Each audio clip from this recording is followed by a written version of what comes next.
다시 한번 오늘 시니어 예배관에 나오신 우리 성도 여러분들을 주님의 이름으로 환영하고 축복합니다. 특별히 고난 주간을 보내면서 또 오늘 이 시간대로 보면 예수님께서 십자가상에서 달려 죽으시는 그런 시간인데요. 주님의 십자가 보혈의 은혜가 오늘 넘치기를 주님으로 축복합니다. 제가 신방을 하다 보면요, 안에 있던 그 속내를 이야기하시는 분들을 보게 됩니다. 그리고는 이런 말씀을 종종 하세요. 전도사님, 제 인생의 그 스토리를 책으로 만약에 기록한다면 몇 편의 장편 소설이 나올 것 같습니다. 그렇죠? 그 말씀의 의미를 생각해 보면요, 그만큼 그분의 삶이 파란만장했다라는 뜻이 거기에 담겨져 있는 거예요. 파란만장. 이 자리에 계신 분들, 여러분들의 인생 이야기를 만약에 책으로 내신다고 한다면 어느 정도의 분량이 나올 것 같습니까? 어떤 분은 나도 장편 소설 정도 나오겠지, 또 어떤 분은 나는 나름대로 평탄했으니까 좀 짧게 써도 되겠지, 그러실 것 같은데요. 만약에 저에게 이런 질문을 던져주신다면 저는 40살밖에 되지 않았어요. 네, 짧은 인생을 사는 저로서는 어르신들 앞에서 참 할 얘기는 아니지만 나름 험난한 세월을 보내지 않았나, 그런 단편 이상은 되지 않을까, 그런 생각을 좀 해보게 되었습니다. 오늘 우리가 함께 보는 요한복음 4장은 정말 이렇게 정말 파란만장한 그 기구한 삶을 살았던 한 여인과 그 여인을 직접 찾아가신 예수님의 대화로부터 시작이 되어지고 있습니다.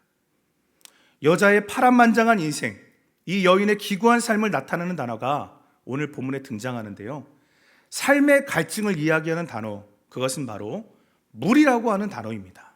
물. 이 여인의 인생을 한 줄로 정의한다면 바로 목마름이 있었다라는 겁니다. 그럼 이 여인의 삶에 목마름은, 갈증은 과연 무엇이었을까요? 함께 4장 6절과 7절, 우리 성경을 좀 펼치셔서 4장 6절과 7절 말씀을 보시기 바랍니다. 거기 또 야곱의 우물이 있더라. 예수께서 길 가시다가 피곤하여 우물 곁에 그대로 앉으시니 때가 6시쯤 되었더라. 사마리아 여자 한 사람이 물을 기르러 왔음에 예수께서 물을 좀 달라 하시니. 아멘. 여러분, 여기 6절에 보시면요, 예수님께서 길을 가시다가 피곤해서 우물 곁에 앉으셨다라고 기록하고 있습니다. 그리고 그 시간을 보니까 몇 시로 기록하고 있죠? 몇 시요? 네, 6시라고 설명하고 있어요. 여러분, 여기 6시라는 것은요, 우리 개념으로 생각하면 안 되죠. 유대 시간으로 아침에 해가 뜨고 6시간이 지난 후의 시간을 말하는 겁니다. 그러니까 몇 시죠? 낮 12시인 거예요. 한낮입니다. 정오. 당시 이렇게 한낮에는요, 그때 엄청 뜨고 그렇게 덥고 뜨거웠다고 그래요. 그래서 사람들은 한낮에는요, 모든 일상 멈춥니다. 일도 하지 않았고요, 사람도 통행하지 않는 그런 시간대였어요. 당연히 우물가에 나오는 사람 한 사람도 찾아볼 수 없는 시간입니다. 근데 오늘 본문에 등장하는 이 여자는 아무도 찾아오지 않고 아무도 만날 사람이 없는 그 12시에 우물가에 물을 기르러 온 겁니다. 그리고 거기에서 앉아 계신 예수님을 만나게 되는데요, 예수님이 이 여인에게 말을 거십니다. 다시 7절을 보세요. 사마리아 여자 한 사람이 물을 기르러 왔음에 예수께서 물을 좀 달라 하시니. 예수님이 그러셨어요. 나에게 물을 좀 주십시오. 근데 사실 지금 이 여인은요, 진짜 정말 오랜만에 다른 사람과 대화를 하게 된 것이었어요. 그것도 유대인 남자가 말을 걸어오는 것은 이게 당최 언제 그런 일이 있었나, 그렇게 생각이 될 정도로 너무나 오래된 일이었습니다. 성경은 그런 상황에 있던 이 여인을 가리켜서 사마리아 여인이다, 그렇게 설명을 하고 있어요. 사마리아 여인. 이 사마리아에 대해서 잠시 여러분들 설명을 좀 귀담아 들으시기를 바라겠습니다. 사마리아는요, 이 지역은 역사적으로 북이스라엘 지역입니다. 예수님 오시기 전에 700년 전에 북이스라엘은 아수르라고 하는 그 제국에 의해서 철저히 유린당하고 멸망하게 되었어요. 그래서 이 지역에 있는 사람들이요, 완전히 자기 정체성을 잃어버리게 되는데요, 아수르가 펼쳤던 정책이 무엇이었냐면 이스라엘 사람들을 온 세상에 흩어버립니다. 그리고 이방 사람들을 다시 이 지역에 집어넣어버려요. 그래서 이스라엘 사람들과 피가 섞이게 만들어버리고요, 종교도 섞어버리고, 그리고 문화도 섞어버리고, 그래서 내가 이스라엘 사람인지 이방 사람인지 도통 헷갈리게 만들어 놓아버렸어요. 바로 이렇게 이방인과 혼합된 지역, 혼합된 사람들이 거주하고 있던 이 지역을 사마리아라고 불렀습니다. 그리고 이 사마리아 사람을 유대인들은요, 아주 심하게 부정한 사람들로 여겼던 것입니다.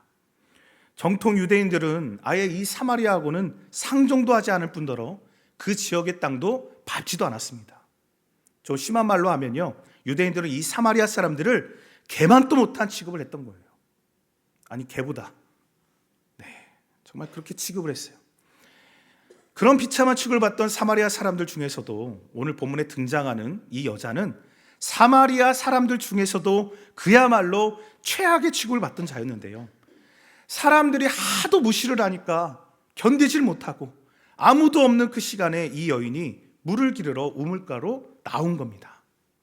근데 예수님이 이 여인이 왜 이 시간에, 아무도 오지 않는 이 시간에 지금 이 정오에 물을 기르러 왔는지를 잘 알고 계셨다는 사실입니다. 그래서 요한복음 4장 13절과 14절에 보시면 그 유명한 말씀을 아시죠? 우리 함께 13절 14절 보시기 바랍니다. 시작. 예수께서 대답하여 이르시되 이 물을 마시는 자마다 다시 목마르리니와 내가 주는 말을 마시는 자는 영원히 목마르지 아니하리니 내가 주는 물은 그 속에서 영생하도록 솟아나는 샘물이 되리라. 아멘. 너무나 잘 아시는 말씀이죠. 여러분, 근데요, 이 말씀 우리가 너무나 익숙하게 들은 말씀이지만 우리는 쉽게 아멘할 수 있어요. 근데 이게 참 말이 안 되는 말씀입니다. 내가 주는 물을 마시는 자는 영원히 목마르지 아니할 것이라. 아니, 어떻게 물을 한 번 마시면 다시는 목타지도 않고 갈증도 없는 그런 물이 있다라는 것이에요? 여러분, 이게 믿어지세요? 여자가 예수님 얘기를 들으면서 아마 그렇게 생각했을지도 모르겠습니다.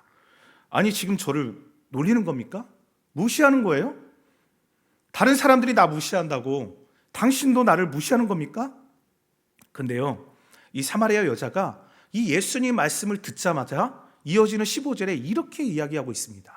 15절입니다. 여자가 이르되 주여 그러한 물을 내게 주사 목마르지도 않고 또 여기 제발 이 우물가에 내가 여기로 물 길러 오지도 않게 좀 해주세요. 이렇게 대꾸하고 있어요. 이 말씀을 보면요, 우리가 알 수 있는 사실을 하나 발견하게 됩니다. 그게 뭐냐 하면 지금 이 여자의 상태가 보여져요. 이 여자는요, 지금 삶이 너무나 지쳐있는 상태예요.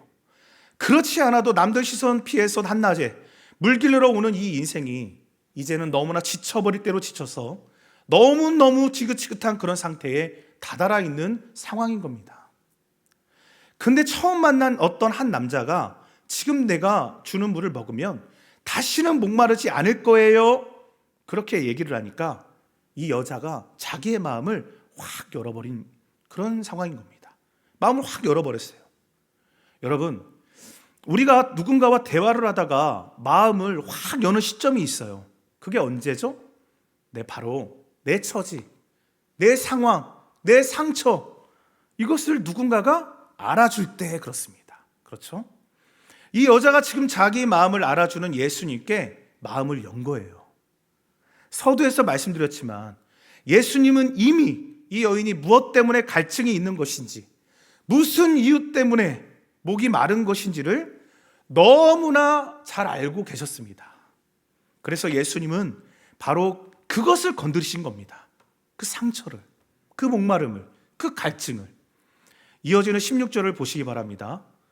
16절에 이르시되 가서 내 남편을 불러오라. 갑자기 좀 생뚱맞은 그런 말씀을 하시죠. 내 남편을 불러오라. 이 여자의 내면, 가장 깊숙이 있었던 갈증, 예수님이 이미 알고 계셨던 이 여인의 목마름은 무엇이었습니까? 바로 남편의 문제였어요. 이 여인이 다른 사람들을 피해서 한낮에 와야 했던 이유도 바로 그 남편 때문에 그런 것이었어요. 예수님은 이 여인이 목말라 있던 그 근원적 문제를 해결해 주시기를 원하셨습니다.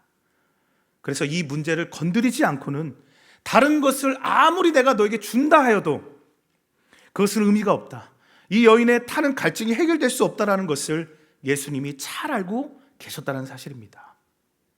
성도 여러분, 우리가 무수한 말을 하고 행동을 해도 그 내면에 있는 문제를 가장 정확히 아시는 분은요, 바로 우리 예수님인 줄로 믿습니다. 예수님이 정확히 알고 계세요. 자, 그렇게 숨기고 싶었던 그 갈증, 그 목마름을 예수님이 지금 정확하게 말씀하시니까 이 여인이 뭐라고 대답합니까? 17절 상반절을 보시기 바랍니다. 여자가 대답하여 이르되 주님, 나는 남편이 없나이다. 남편이 없나이다. 여인이 그랬어요. 나는 남편이 없어요. 여러분, 사람은요, 보면 다 각자마다 이렇게 숨기고 싶은 무언가가 있어요. 그렇죠? 숨기고 싶은 과거가 있습니다. 숨기고 싶은 단점이 있고요, 숨기고 싶은 자신의 잘못이 있다는 것입니다. 그래서 나만 좀 알고 싶은 이야기, 좀 숨기고 싶고 그냥 누구도 그 얘기는 좀 안 꺼내줬으면 하는, 그랬으면 좋겠는데, 근데 세상에서 보면 누군가 그 얘기를 또 꺼내죠. 그러면 또 갈등이 있게 되고 싸우게 되고 상처받는 일이 일어나게 되는데요, 이 여자가 바로 그런 상황이 있었어요. 좀 숨기고 싶었어요. 그래서 남편 이야기를 자세히 하지 않았습니다. 그러나 예수님은 예외이신 분이라는 사실이죠. 왜요? 예수님은 이미 다 그 상황을 알고 계시니까. 예수님과 이 여인의 대화를 계속해서 보시기 바랍니다. 다시 17절과 18절인데요. 여자가 대답하여 이르되 나는 남편이 없나이다. 예수께서 이르시되 내가 남편이 없다 하는 말이 옳도다. 너에게 남편 5이 있었고 지금 있는 자도 네 남편이 아니니 네 말이 참되도다. 그랬어요. 여자는요, 이미 결혼을 5번이나 했습니다. 아마 여자는 인생의 문제와 행복을 이 남편에게, 이 결혼을 통해서 해결하고 싶었던 것 같아요. 근데 결혼해서 남편에게 기대어 봤지만 남편이 그 행복을 보장해 주지는 않았습니다. 어떤 이유에서인지는 모르지만 벌써 5번의 이혼을 했고, 그리고 지금 6번째는 결혼을 한 것이 아니라 그냥 어떤 남자와 살고 있는 겁니다. 여러분, 그런 사실을 이 여자가 다른 사람들에게 얘기하고 싶었을까요? 숨기고 싶었어요. 생각을 해보는 거예요. 첫 결혼에 실패하고 2번째 결혼하고 3번째 결혼할 때만 해도 부모님이 그래 얘야 혼자 살면 힘드니까 누가 됐든지 간에 다시 만나봐라, 사위 좀 데려와 봐라, 그런 몇 번은 가족들한테 얘기하고 이렇게 결혼을 했어요. 근데 1번 실패, 2번 실패, 3번 실패하니까 이제 이 사실을 더 이상 친구들에게도 누군가에게 결혼한다고 말하는 거, 이거 어려운 거예요. 그 6번째는 한 남자를 만나서 그냥 사는 겁니다. 사실 오늘날 정말 이렇게 개방적인 시대잖아요. 아무리 개방적인 시대가 되었다 하더라도 누군가와 동거한다라고 말한다면 우리가 색안경을 끼고 보게 되는데요, 2000년 전에는 이 여인에 대해서 사람들이 과연 뭐라고 했겠습니까? 법적으로 남편이 없다라는 것은 맞는 말이었습니다. 자, 그렇다면 예수님은 굳이 여자가 이렇게 숨기고 싶어 했던 그 상처, 이 여인의 아픈 과거를 굳이 말씀하셔서 또 끄집어내시는 걸까요? 그걸 끄집어내서 나는 다 알아, 다 아는 사람이야, 예수님이 그런 능력을 증명하고 싶어서 그렇게 말씀하셨던 걸까요? 당연히 아니죠. 예수님은요, 이 여인이 갖고 있는 그 문제를 다시 한번 재해석해 주고 싶었던 거예요. 다른 사람들에게 이 여인의 문제점은 여러 번 결혼한 거였어요. 그렇죠? 근데 예수님은 그러시는 겁니다. 너의 결혼이 그것이 너의 해결책이 아니다. 네가 사람을 잘못 만나서 잘못 끝나서 네 인생이 꼬인 것이 아니다. 그런 말씀을 하고 계신 겁니다. 너의 타는 그 목마름, 너의 그 갈증, 바로 그것은 생수에 끊어내시는 예수님을 아직 만나지 못했기 때문이다. 예수님은 그렇게 여인의 근본적 문제의 이유를 재해석해 주셨던 겁니다. 성도 여러분, 한번 묻겠습니다. 여쭙겠습니다. 우리가 얼마나 돈을 모아야 그 돈에 대해서 좀 만족을 하게 될까요? 여러분, 얼마가 더 있었으면 좋겠어요? 20억? 너무 적습니까? 20억 가지신 분은요 50억, 그렇죠? 50억 가지신 분은 100억을 갖고 싶어 하실 거예요. 그리고 여러분, 우리 남편이 얼마큼 나에게 잘해주면 내가 만족을 할 수 있을까요? 내가 얼만큼, 우리 아내가 얼만큼 잘해줘야 내가 만족을 하게 될까? 성도 여러분, 잊지 마시고 기억하시기 바랍니다. 우리 마음속에는요, 하나님이 아니고서는 채울 수 없는 그런 빈 공간이 있다는 사실이에요. 파스칼이 그렇게 얘기를 했어요. 우리 사람은요, 그 빈 공간이 있는데 그 공간은 그 어느 누구로도 채워지지가 않습니다. 돈을 아무리 많이 벌어도, 아무리 훌륭한 남편을 만나고, 아무리 멋지고 내조하는 그런 아내를 만났다 할지라도 채워지지 않아요. 여러분, 이 사마리아 여인에게 한번 물어보세요. 같이 살았던 지금까지 1명, 2명, 3명, 4명, 5명, 6명, 이 6명의 남편 중에서 누가 가장 제일 괜찮았습니까? 그러면 이 여인이 이렇게 얘기할 겁니다. 그 사람이 그 사람입니다. 분명히 그렇게 얘기할 것이에요. 행복을 추구하며 어떤 꿈을 찾아서 6명의 남자와 살아왔지만 더 행복한 것은 없었다라는 사실입니다. 예수님은 이 여인이 그렇게 살다가 무너져버린 그 깨어진 아픔을 치유하기를 원하셨어요. 결국 예수님 자신이 답이다라는 것이죠. 여인은 이제 예수님 말씀에 자신의 내면의 이야기를 꺼내기 시작합니다. 왜요? 내 모든 걸 다 아시는 주님 앞에 이제 더 이상 아무것도 감출 이유가 없어졌거든요. 더 이상 숨길 것도 없이 내 치부도 다 드러나고 말았어요. 성도 여러분, 그래서 여러분을 괴롭게 하는 상처가 있으십니까? 갈증이 있으세요? 목마름이 있으십니까? 그렇다면 주저하지 마시고 지금 이 시간에 예수님께 도움을 청하시기를 바라겠습니다. 예수님은 이미 다 알고 계신다니까요. 상처를 그대로 간직하고 사니까 괴로움이 끊이지가 않는 겁니다. 그래서 사람에게 말해도 이건 해결될 수가 없는 거예요. 그 상처를 계속해서 놔두면 그게 더 커져가죠. 그래서 결국 치유불능의 상태에 이를 수도 있게 되는 겁니다.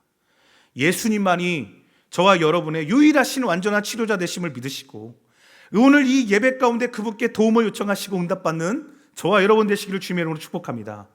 자, 그러자 이제 여인이 자기를 알아봐주는 이 예수님께 어떻게 했을까요? 더 활짝 마음을 열게 되는 거예요. 처음에는 그냥 자기를 무시하는 그냥 유대인 남자로 생각했다가 얘기를 나눠보니까 다르거든요. 자, 그래서 19절에 예수님을 뭐라고 호칭하냐면 선지자라고 표현을 하고 있어요. 하나님이 보내신 선지자. 예수님에 대한 인식이 변화되고 있는 겁니다. 처음에는 그냥 이 사람 뭐지? 이렇게 생각했는데 왜 유대인이 나에게 말을 걸지? 그러다가 인식이 변화됐습니다. 하나님이 보내신 선지자로.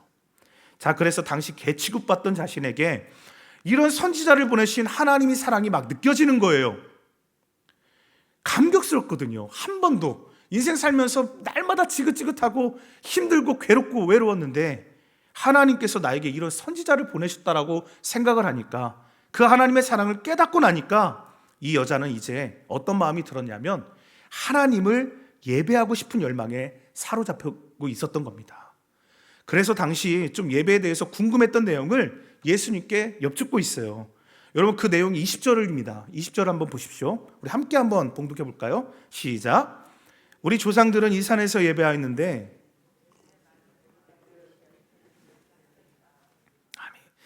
당신들의 말은 예배할 곳이 예루살렘에 있다 하더이다. 여러분, 이 구절에는요 조금 배경 지식이 좀 필요해요. 좀 길지만 한번 좀 들어보세요. 예수님 오시기 전에 BC 586년에 남유다가 있었습니다. 이 남유다는 바벨론 제국에 의해서 멸망을 당했어요. 그때 남유다 백성이요 바벨론의 포로로 끌려가서 몇 년을 지내게 되었죠? 70년 동안을 포로 생활을 하게 됐어요. 그리고 70년이 지나고 이제 비로소 그토록 바라던 고국으로 돌아오게 되어집니다. 그때 사마리아 사람들이 그 70년 동안 나라를 잃고 귀향하는 그 사람들을 열렬히 환영해 주었어요. 근데 이 유대인들은 사마리아 사람들에게 어떻게 했습니까? 눈길도 마주치지 않는 거예요. 사마리아 너희들은 우리와 같은 민족이 아니다라는 겁니다. 그런 멸시를 했어요. 그리고 이제 스룹바벨에 의해서 예루살렘에 다시 하나님의 성전이 재건되게 되는데요. 근데 이 성전 재건 사업에 이 유대인들이 사마리아 사람들을 또 철저히 소외시키는 거예요. 철저하게. 상종을 하지 않았어요. 이거는 사마리아 사람들에게는 정말 큰 아픔의 상처가 되었던 건데, 그러다가 예수님 탄생 322년 전에 사마리아 사람들은 자신들의 돈을 좀 모아서 20절에 여기 보니까 이 산에서 예배했다고 그러잖아요. 이 산이 어디냐면 바로 그리심산이라고 하는 겁니다. 그리심산. 그 그리심산에다가 하나님의 성전을 세우고 자기들끼리 독자적으로 예배 의식을 그렇게 행하게 되었던 거예요. 독자적으로. 그러다가 마카비 왕조 때 요한이라고 하는 사람이 있었는데요. 그리심산에 하나님의 성전이 있다라는 그런 말을 이 요한이 듣게 돼요. 그때 요한이 생각합니다. 아니, 예루살렘 성전이 진짜지, 저거는 가짜지, 저기서 어떻게 하나님을 예배드릴 수 있다는 말인가. 그래서 그런 명분으로 BC 129년에 군대를 이끌고 와가지고 그리심산에 있는 하나님의 성전을 다 그냥 회파해버렸어요. 그리심산에서 예배드리는 건 가짜다라는 것이죠. 하나님은 오직 이 예루살렘, 이 성전에만 계신다라는 그런 논리로. 그 아픈 추억을 갖고 있던 이 사마리아 사람들, 예루살렘에 가서 예배를 드리고 싶어요. 근데 그러지 못합니다. 왜요? 자신들 상정도 안 하는 유대인들 앞에서 예루살렘에 들어갈 용기가 없는 거예요. 그래서 그리심산에다가 이제 성전을 이렇게 건축해서 예배를 드리려고 했는데 하나님은 또 거기에서는 예배를 안 받으신다고 그렇게 말을 하니까 이게 얼마나 고통이 되었겠어요. 그렇죠? 더군다나 이 여인의 마음을 한번 생각해 볼까요? 하나님을 너무나 사랑합니다. 너무너무 간절히 찾고 있어요. 그런데 하나님 앞에서 보니까 자신의 인생인 너무나 비참한 것이죠. 자기가 봐도 나는 뭐를 위해서 이렇게 살았나? 나는 정말 욕망을 위해서 살았나? 내 정욕 때문에 살았나? 이런 마음이 들어서 정말 하나님께 예배를 드리고 싶은데 하나님께 좀 나아가서 마음껏 예배하고 울부짖고 좀 통성으로 기도하고 싶은데 그래야 그 내면에 있는 그 갈증, 그 목마름이 좀 해결될 것 같은데 사람들도 손가락질하지. 이 산에서 예배 드리는 것은 또 아무 소용이 없다고 하니까 이 여인은 지금 이러지도 저러지도 못하면서 근데 때마침 개취급당하는 자신에게 이런 예수님, 이런 선지자를 보내신 하나님의 사랑을 생각하니까 그때 더 예배에 대한 그 열망이 간절해졌던 겁니다. 그래서 어디서 주님 예배해야 됩니까? 하나님께 예배하고 싶어요. 그런 마음을 받고 그런 질문을 예수님께 던졌던 겁니다. 이해가 되십니까? 이런 예배자를 찾으시는 거예요, 하나님께서. 이런 간절히 찾는 그런 예배자. 그때 예수님이 예배의 참됨에 대해서 이렇게 말씀하십니다. 그 예배에 관한 말씀, 바로 우리의 마음가짐에 관한 것이었어요. 우리 너무나도 잘 아는 말씀인데요. 23절과 24절의 말씀을 또 한 목소리로 읽도록 하겠습니다. 시작. 아버지께 참되게 예배하는 자들은 영과 진리로 예배할 때가 오나니 곧 이때라. 아버지께서는 자기에게 이렇게 예배하는 자들을 찾으시느니라. 하나님은 영이시니 예배하는 자가 영과 진리로 예배할지니라. 아멘. 하나님께서는요, 받으시는 그 예배는 영과 진리로 예배하는 것이다. 그렇게 말씀하고 계십니다. 이 산도 아니고요, 저 산도 아니고 그게 아니다라는 거예요. 장소와 상관없이 예배하는 사람의 마음가짐, 그것이 중요하다. 바로 예수님은 그것을 강조하고 계신 거예요. 우리의 창조주이신 하나님께 우리의 존경과 우리의 순종을 드리는 것, 바로 여러분 이게 예배입니다. 우리의 시간을 드리는 거고요, 우리의 물질을 하나님께 드리는 게 바로 이게 예배예요. 내가 듣는 설교가 내 귀에 원치 않는, 마음에 맞지 않으면 우리 사람들은 그냥 귀를 탁 막아버리죠. 그리고 다른 생각을 할 수도 있어요. 근데 그건 벌써 예배드리는 자세가 흐트러지기 시작했다는 것입니다. 그건 예배를 드리는 게 아니에요. 내가 예배의 주관자가 되어서 내 스스로 결정하고 있는 거예요. 이게 문제인 겁니다. 예배는 하나님께 드리는 것입니다. 정확히 인식한다면, 하나님께 드리는 것이 예배다, 이 사실을 정확히 인식한다면 예배의 찬양, 형식, 이것이 내 마음에 맞고 안 맞고는 절대로 중요한 문제가 되지 아니할 것입니다. 특별히 여러분, 코로나 팬데믹을 지나면서 우리는 지금 어떤 예배자로 살고 있습니까? 현장이든 가정에서의 예배든 그것이 하나님께 순종과 그 존경을 드리는 진짜 예배 현장이 되고 있냐라는 겁니다. 여러분 기억하시기 바랍니다. 하나님은요, 영과 진리로, 이 말은 주님을 의지하고 내 안에 계신 성령님을 붙들고 예배하는 자, 내 방식이 아니라 하나님 말씀에 근거하여 그런 마음가짐으로 그렇게 예배하는 그런 예배를 받으신다는 말씀이에요. 하나님은 받으시는 예배가 있고요, 받지 아니하시는 예배가 있어요. 기억하셔야 돼요. 오늘 우리의 예배가 하나님께 받으시는 예배가 될 수 있기를 축복합니다. 오늘이 금요일이니까, 일요일이니까 마지못해서 예배하고, 내가 봉사하는 이것이 하나님께 초점이 그렇게 맞춰진 것이 아니라면 그건 아무런 쓸모가 없는 예배예요. 그런 예배 하나님이 받지 아니하십니다. 다시 한번 사마리아 여인처럼 인생에 소망이 없는 자였던 나를 먼저 찾아오시고 독생자 아들 예수 그리스도를 아낌없이 십자가에 내주시기까지 사랑하신 그 하나님의 사랑을 기억하시길 바라요. 오늘 예수님을 보내셨다라는 하나님의 사랑을 기억한 이 여인처럼, 그래서 예배하고 싶은 마음이 간절해진 이 여인처럼 여러분 그 하나님의 사랑을 알고 기억하는 자는요 반드시 영과 진리로 주님을 예배합니다.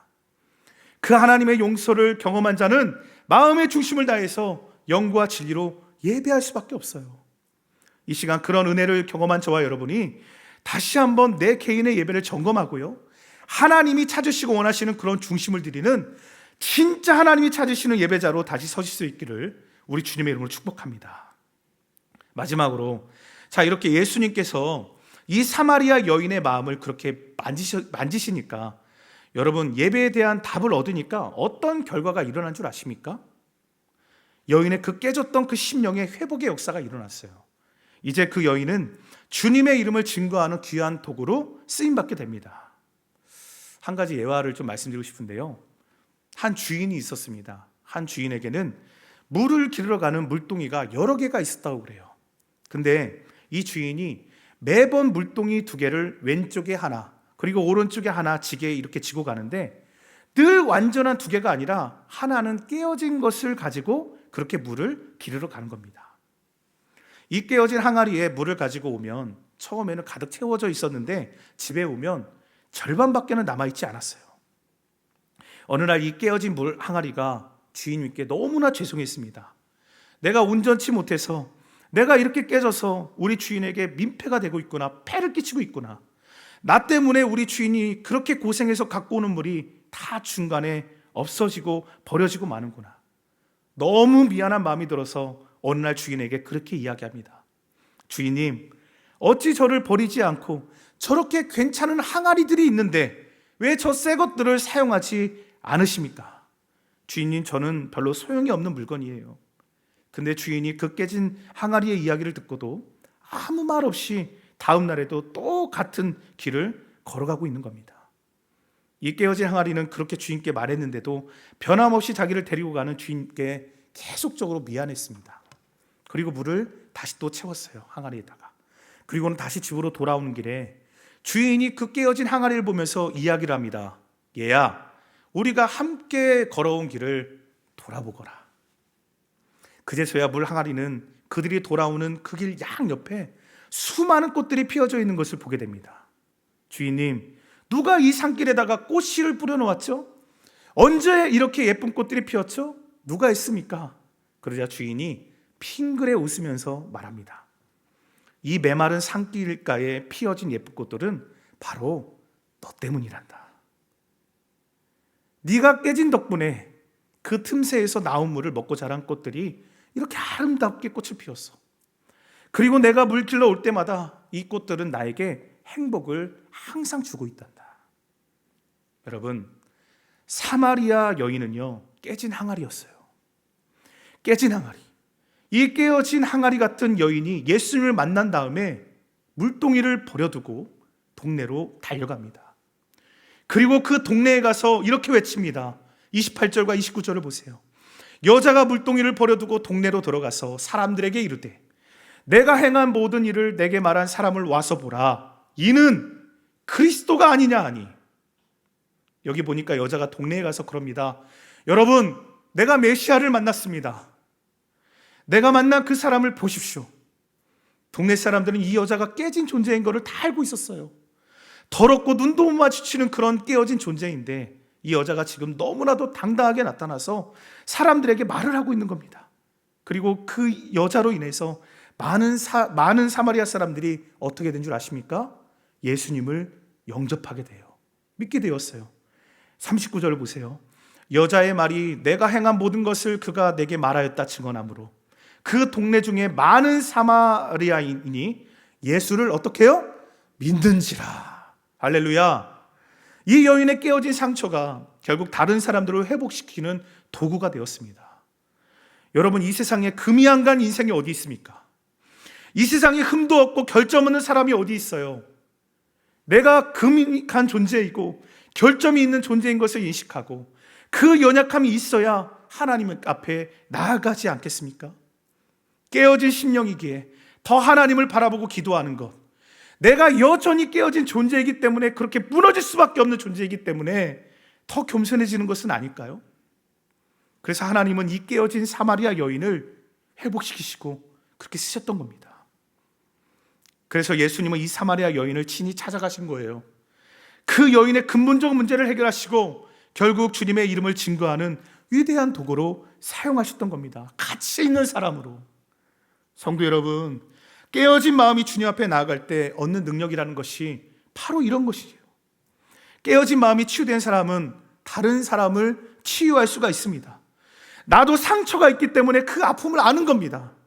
나도 그렇게 아파봤기 때문에, 나도 그렇게 버림을 받았었고, 나도 너무나 외로운 적이 있었기 때문에 그런 사람에게 희망이 되고 그런 사람을 이해할 수 있게 되는 거라는 거예요.